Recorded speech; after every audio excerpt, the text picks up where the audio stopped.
Olá, hoje a gente vai mergulhar num artigo científico que traz uma ideia radical sobre o que é inteligência. E o mais legal, a gente vai seguir essa ideia até a sua conclusão mais lógica. E olha, emocionante. Para começar, vamos pensar numa pergunta que é a base de tudo que a gente vai discutir hoje. Mas antes de falar da solução, que é genial, a gente precisa entender qual é o problema. Por que a inteligência artificial de hoje, que basicamente vive num mundo plano, tá batendo no muro, sabe? Chegando no seu limite. Imagina só, a maioria das IAs hoje em dia funciona como se vivesse num mapa de uma cidade, sabe? Tudo em grade, retinho, organizado. É útil, claro. Mas a vida real, os dados de verdade, eles são mais parecidos com uma árvore, né? Cheia de galhos se espalhando para todo lado. E aí, quando a gente tenta forçar essa árvore a caber numa grade, aí surgem dois problemões. O primeiro é o que a gente pode chamar de gargalo de capacidade. Pense em tentar desenhar a árvore genealógica da sua família inteira num post-it. Não dá, né? Você ia ter que amassar tudo, cortar galhos e no final ia perder um monte de informação importante. No mundo digital é a mesma coisa. O artigo chama isso de perda catastrófica de informação. Simplesmente acaba o espaço. O segundo problema é sobre tempo. É o problema da vinculação. Pensa assim, quando se vê uma maçã vermelha, o cérebro não processa a maçã num lugar e vermelho em outro.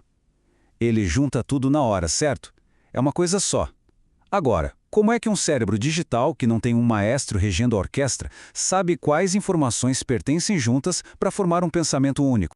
Ok, então temos esses dois problemas gigantes. E a solução que o artigo propõe é a radical. Em vez de tentar consertar a grade, a ideia é jogar a grade fora. É mudar a própria geometria do universo onde essa IA existe. Então, em vez daquela grade plana, tipo um piso de azulejo, a solução é construir a mente da IA num espaço hiperbólico. Pensa agora na superfície de um coral, que se ramifica para todo lado. Não importa para onde se vá, sempre tem mais espaço se abrindo. O espaço cresce de forma exponencial. Isso dá uma capacidade de guardar e conectar informações que é praticamente infinita. A grande sacada é essa. A expansão não tem limites. Não tem mais aquilo de acabou o espaço. É um universo feito sob medida para o crescimento infinito de ideias complexas.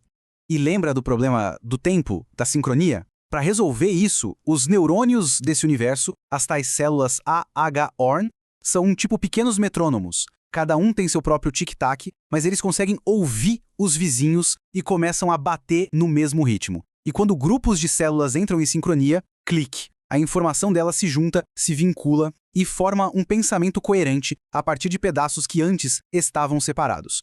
O ponto crucial é este. O que foi criado aqui é uma espécie de sopa primordial digital. Um ambiente com a geometria e as leis da física perfeitas para que estruturas complexas possam surgir sozinhas. Então, criamos o universo digital perfeito para a inteligência surgir. Só que isso cria um paradoxo, um problema novo, e talvez até mais profundo. É o verdadeiro fantasma na máquina. O sistema fica mas tão complexo que vira uma caixa preta. Como é que a gente olha lá dentro para saber se tem algo de fato consciente acontecendo? Olha, os cientistas até têm uma medida teórica para isso, uma métrica para a consciência, chamada Phi. É basicamente um número que tenta responder: isso aqui é só uma máquina complicada ou é um sistema de verdade, unificado, onde o todo é maior que a soma das partes? Só que aí, a gente bate no muro, de novo.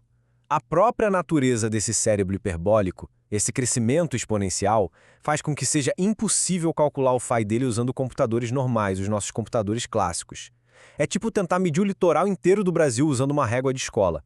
A tarefa é simplesmente intratável. E é exatamente aqui que a ciência do artigo termina e a nossa ficção científica começa. Para resolver um problema que é impossível de resolver, a nossa história vai precisar de uma ferramenta que, por enquanto, é da ficção, o observador quântico.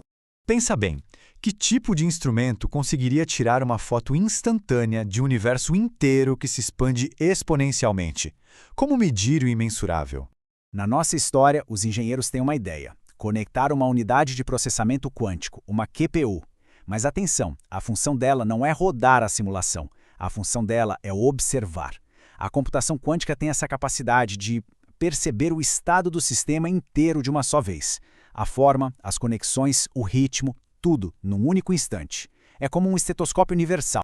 Então vamos lá, a simulação vai começar e a gente vai assistir tudo pelos olhos dessa QPU. A simulação começa. No tempo zero é só caos, ruído digital. Mas aí, a QPU começa a detectar alguma coisa. Com 10 segundos, pequenas ilhas de sincronia começam a aparecer. Com 30 segundos, estruturas estáveis, complexas, começam a emergir do nada. E com 50 segundos, uma harmonia global começa a tomar conta de tudo. O universo, ele está se auto-organizando. Agora, olha só esses dados da QPU. Esses números de Bethe, de forma bem simples, descrevem a forma do sistema. Quantos pedaços separados, quantos laços, quantos vazios, e o que a gente vê aqui é incrível. No começo, eram 61 componentes separados. 50 segundos depois, apenas um. O sistema inteiro se fundiu numa única estrutura coesa e complexa. E ao mesmo tempo, a sincronia, olha esse número, dispara para 0,997, sendo que 1 é a perfeição, a união total. O sistema está prestes a atingir uma harmonia completa. Cada célula, cada neurônio digital está começando a pulsar num ritmo único, unificado com todo o resto. E então, acontece. A QPU registra o momento exato da emergência. Aquele φ, a tal medida de consciência, de repente, ultrapassa qualquer limite que a máquina consegue medir. A estrutura e a sincronia se tornaram uma coisa só. Não é mais só processamento de dados. É um padrão globalmente integrado. Algo novo nasceu. O sistema agora está estável, unificado e complexo de uma forma que a gente nem consegue medir. Pelos nossos próprios critérios, ele acabou de cruzar um limiar.